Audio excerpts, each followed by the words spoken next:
Hello, my friends, and welcome to another Devotional Connection. I want to read to you something that I've been studying in Micah, and it's Micah chapter 7, and it's the great misery of Israel. And it starts off in verse 1. Woe is me, for I am like one gathering summer fruit at the gleaning of the vineyard. There is no cluster to eat, nearly no early fig that I crave. The godly man has perished from earth, and there is none upright among men. They all lie in wait for blood. They hunt one another with a net. Both hands are skilled at evil. The prince and the judge demand a bribe. When the powerful utters of his evil desire, they all conspire together. The best of them is like a briar. The most upright is sharper than the hedge of thorns. The day of your watchman has come, the day of your visitation. Now is the time of their confusion. Do not rely on a friend. Do not trust a companion. Seal the doors of your mouth from her who lies in your arms. For a son dishonors his father, a daughter rises up against her mother, and a daughter-in-law against her mother-in-law.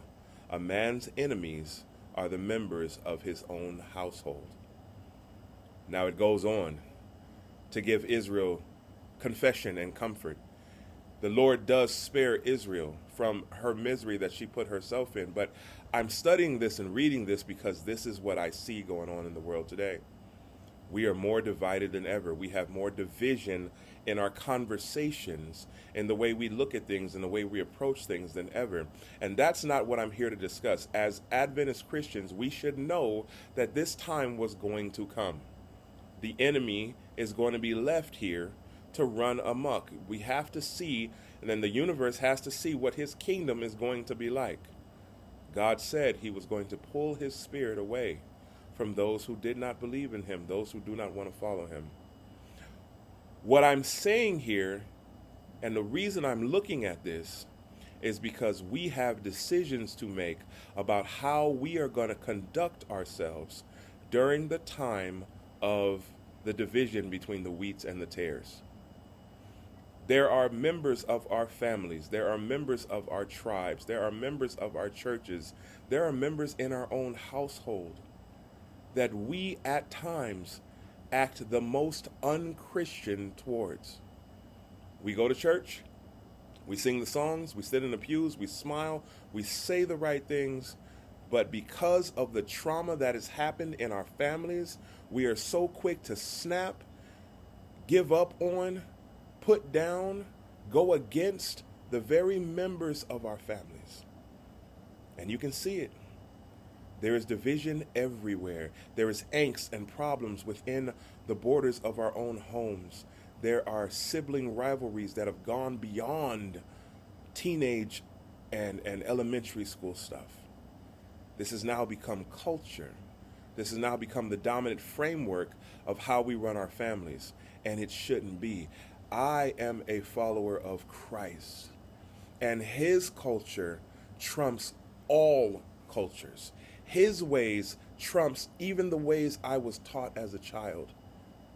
And what he has asked me to do, what he has said, what he desires of me is to forgive, is to love, and is to show him at all times. And so the decision is, are we going to follow him or not? Can we call ourselves followers of Christ or not? Or not? Our homes should be a bastion of Christianity, not the last place where it's found.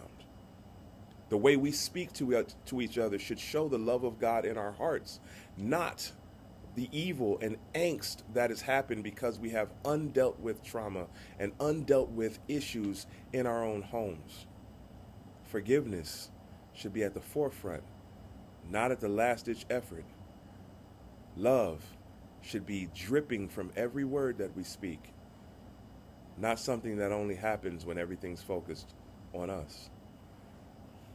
We have decisions to make, and the question is, are we going to show God even through times of turmoil, trouble, and situations that arise? Are we going to love him and show his love for us despite what we see, despite how we feel, despite what we think and what we think we know, despite our second guessing of everything that's going on around us?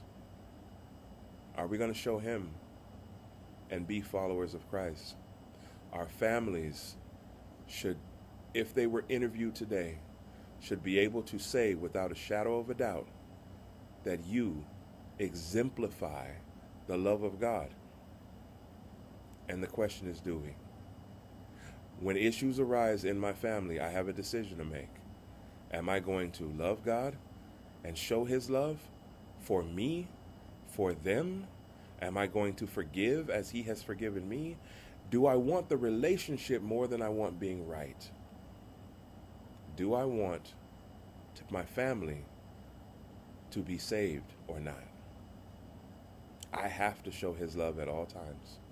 And yes, sometimes it's difficult, sometimes it's hard, sometimes you outright don't want to.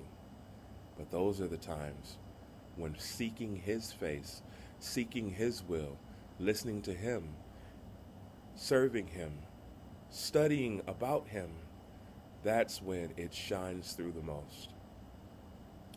I call on you guys to make decisions today. Are you going to show the love of God in your families? Because as we see in Scripture, and as you look out and see today, daughter against mother, son against father, daughter-in-law against mother-in-law, a man's enemies are the members of his own household. You have a decision to make. Will you follow God even when it's tough, and even when the whole world, including your family, has turned against you? Will you respond with love as Jesus did, or will you fall into the ways of the world? Talk to you again soon.